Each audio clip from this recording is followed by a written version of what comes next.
दोस्तों, आज की कहानी है एक 8 वर्षीय मासूम बच्चे की जिंदगी खिलवाड़ बन गई। कहानी पसंद आए तो वीडियो को लाइक और सब्सक्राइब जरूर करना। छबीला मीनाक्षी का दिल तब अधिक सहम उठा जब उसका इकलौता नन्हा बेटा रमन स्कूल से घर न लौटा। वह घबरा गई और गहरी आशंका से घिर गई कि कहीं रमन को ऑटो ड्राइवर ने कुछ कर तो नहीं दिया।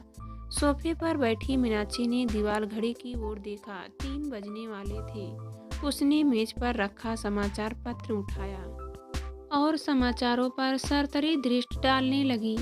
चोरी, चेन पटने, लूटमार, हत्या, अपहरण व बलात्कार के समाचार थे। 2 समाचारों पर उसकी दृष्टि रुक गई। 12 वर्षीय बालिका से स्कूल वैन ड्राइवर द्वारा बलात्कार दूसरा समाचार था। स्कूल के ऑटो ड्राइवर द्वारा 8 वर्षीय बालक का अपहरण, फिरौती न देने पर हत्या। पूरा समाचार पढ़कर सन्न रह गई मीनाक्षी। यह क्या हो रहा है? क्यों बढ़ रहे हैं इतने अपराध? कहीं भी सुरक्षा नहीं रही। इन अपराधियों को तो पुलिस व जेल का बिल्कुल भी भय नहीं रहा। पता नहीं क्यों आज इंसान के रूप में ऐसे शैतानों को बच्चियों पर जन्नत अपराध करते हुए जरा भी दया नहीं आती। फिरौती के रूप में लाखों रुपए न मिलने पर मासूम बच्ची की हत्या करते हुए उनका हृदय जरा भी नहीं पसीजता। सोचते सोचते मीनाक्षी ने घड़ी की ओर देखा। 3:30 बज रहे थे। अभी तक रमन स्कूल से नहीं लौटा। स्कूल की छुट्टी तो 3 बजे हो जाती है। घर आने तक आधा घंटा लगता है। अब तक तो रमन को घर आ जाना चाहिए था। मीनाक्षी के पति गिरीश एक प्राइवेट कंपनी में प्रबंधक थे। उनका 8 वर्षीय रमन इकलौता बेटा था। रमन शहर के एक इंग्लिश मीडियम स्कूल में पढ़ रहा था। रमन देखने में सुंदर और बहुत प्यारा था। दूधिया रंग का, सिर पर मुलायम चमकीले बाल, काली आंखें, मोती से चमकते दांत। जो भी रमन को पहली बार देखता उसका मन करता था कि देखता ही रहे। वह पढ़ाई में भी बहुत आगे रहता। उसकी प्यारी प्यारी बातें सुनकर खूब बातें करने को मन करता था। एक दिन गिरीश ने मीनाक्षी से कहा था, देखो मीनाक्षी, हमें दूसरा बच्चा नहीं पैदा करना है। मैं चाहता हूँ कि रमन को खूब पढ़ा लिखा कर किसी योग्य बना दूँ। मीनाक्षी ने भी सहमत के रूप में सिर हिला दिया था। वह स्वयं भी कंप्यूटर इंजीनियर थी। चाहती तो नौकरी भी कर सकती थी, परंतु रमन को कुशलतापूर्वक लालन पालन के लिए उसने नौकरी करने का विचार त्याग दिया था। उसे एक गृहिणी बनकर रहना ही उचित लगा। मीनाक्षी के हृदय की धड़कन बढ़ने लगी। कहाँ रह गया रमन? सुबह 9 बजे ऑटो रिक्शा में बैठकर स्कूल जाता है। 5 बच्चे और भी उसी ऑटो में बैठकर जाते हैं। रमन सबसे पहले ऑटो में बैठता है और सबसे बाद में घर आता है। ऑटो रिक्शा चलाने वाला मोहनलाल पिछड़े वर्ग से बच्चों को ले जा रहा था। अब 3 दिनों से मोहनलाल बुखार में पड़ा था। उसने अपने छोटे भाई सोहनलाल को भेज दिया था। कल सोहनलाल ऑटो रिक्शा लेकर आया था। सोहनलाल भी नगर में ऑटो चलाता है। उसने पूछा था, तुम्हारा भाई मोहन लाल नहीं आया? उसका बुखार ठीक नहीं हुआ क्या? कल उसका फोन आया था कि बुखार हो गया है, इसलिए कुछ दिन छोटा भाई आएगा। हाँ मैडम जी, अभी भाई का बुखार ठीक नहीं हुआ है। आज उसे खून की जांच करानी है। जब तक वह नहीं आता मैं बच्चों को स्कूल ले जाऊंगा, ठीक है? जरा ध्यान से ले जाना। उसने रमन को ऑटो में बैठाते हुए कहा था। आप चिंता ना करें मैडम जी, मैं पहले भी कई बार इन बच्चों को स्कूल ले गया हूँ। मुझे इन बच्चों से घर का पता भी मालूम है। 3 बजे छुट्टी होती है। मैं 3:30 बजे तक घर रमन को लेकर आऊँगा। बाय मम्मा। रमन ने मुस्कुराकर हाथ हिलाते हुए कहा था। कल 3:45 पर सोहनलाल ऑटो रिक्शा में रमन को लेकर आ गया था। रमन के आ जाने पर उसने चैन की सांस ली थी, परंतु आज कहाँ रह गया रमन? 3:45 बज रहे थे। उसे आज अपनी मूर्खता पर क्रोध आ रहा था कि उसने सोहनलाल का मोबाइल नंबर क्यों नहीं लिया। न कल लिया और न आज भी, भूल गई थी। मीनाक्षी को ध्यान आया कि सोहन लाल का नंबर तो पिछली बार डायरी में नोट किया था। उसने डायरी उठाकर झटपट नंबर मिलाया, परंतु वह नंबर मौजूद नहीं था। पता नहीं बहुत से लोग नंबर क्यों बदलते रहते हैं।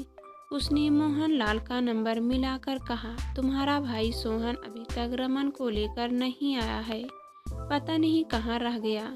मेरे पास उसका मोबाइल नंबर भी नहीं है।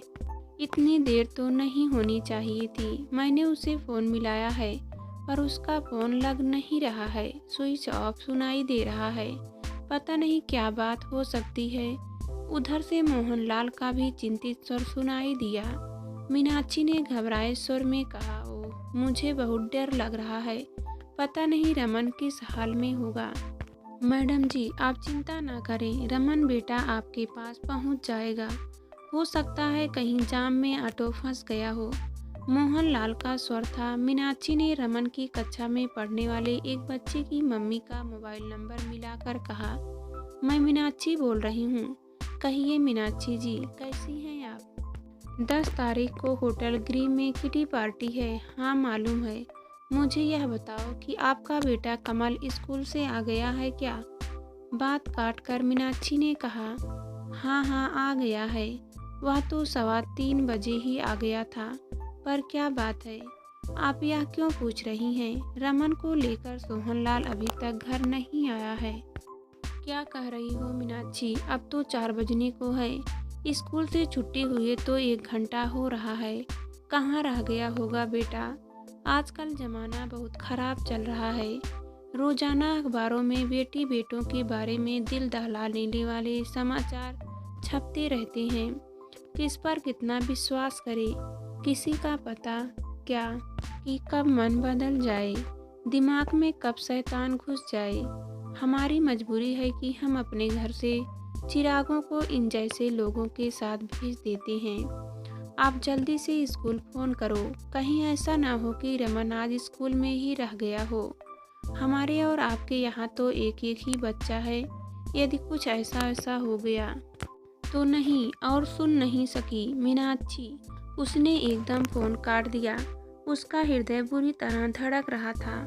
उसने स्कूल का नंबर मिलाया। उधर से हेलो होते ही वह एकदम बोली, मेरा बेटा रमन आपके यहाँ 3री कक्षा में पढ़ रहा है।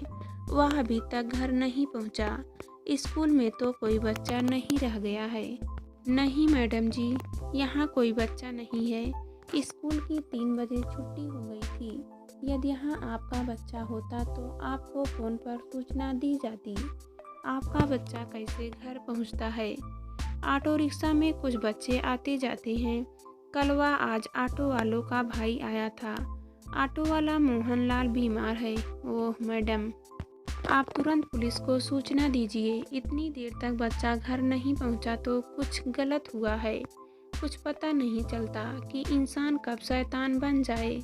यह सुनते ही मीनाक्षी बुरी तरह घबरा गई। आंखों से आंसू बहने लगे। उसने गिरीश को फ़ोन मिलाया। हेलो। गिरीश की आवाज़ सुनाई दी। रमन अभी तक स्कूल से घर नहीं पहुंचा। मीनाक्षी ने रोते हुए कांपते स्वर में कहा, क्या कह रही हो? रमन अभी तक स्कूल से घर नहीं लौटा। अब तो 4 से भी ज़्यादा बज रहे हैं। छुट्टी तो 3 बजे हो गई होगी। ऑटो वाले सोहनलाल का नंबर मिलाया। गिरीश का घबराया सा स्वर सुनाई दिया। सोहन का नंबर मेरे पास नहीं है। मैंने उसके भाई को मिलाया था तो वह बोला कि सोहन के फ़ोन का स्विच ऑफ है। स्कूल वालों से पूछा तो उन्होंने जवाब दिया कि छुट्टी 3 बजे हो गई थी। अब यहाँ कोई बच्चा नहीं है। वे कह रहे थे कि किसी भी ऑटो वालों का क्या विश्वास कि कब मन बदल जाए। पुलिस में सूचना दो, अभी पहुँच रहा हूँ। गिरीश ने चिंतित होकर कहा। 10 मिनट में ही गिरीश घर पहुँच गया। मीनाक्षी को रोते हुए देखकर समझ गया कि रमन अभी तक नहीं आया है। क्या सभी बच्चे अपने घर पहुँच गए? हाँ, मैंने कमल की मम्मी से पूछा था। वह 3:15 बजे अपने घर पहुँच गया था। मेरा तो दिल बैठा जा रहा है। मेरे रमन को कुछ हो गया तो मैं भी जान दे दूंगी। पता नहीं वह कमीना मेरे रमन को किस तरह सता रहा होगा। कहते हुए मीनाक्षी फूट फूट कर रोने लगी। मुझे तो यह ऑटो वाला सोहन जरा भी अच्छा नहीं लगता। देखने में गुंडा और लफंगा लगता है। जब इसके भाई ने भेज दिया तो हम क्या करते, मजबूरी है।